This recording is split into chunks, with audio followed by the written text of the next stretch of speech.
For the repair of the Alfa Laval EPC50 OP board, the following procedures were necessary: replacement of various electronic components and general cleanup of the unit. For testing, we add a 24-volt DC power supply. As soon as we turn it on, the unit reacts and the screen lights up.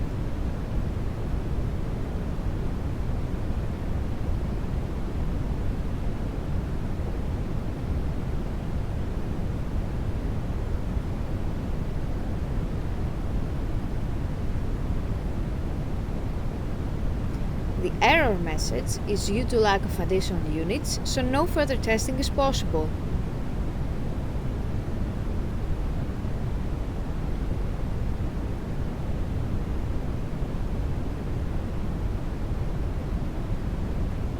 It is now clear that the board is working successfully and is ready to be delivered to the customer.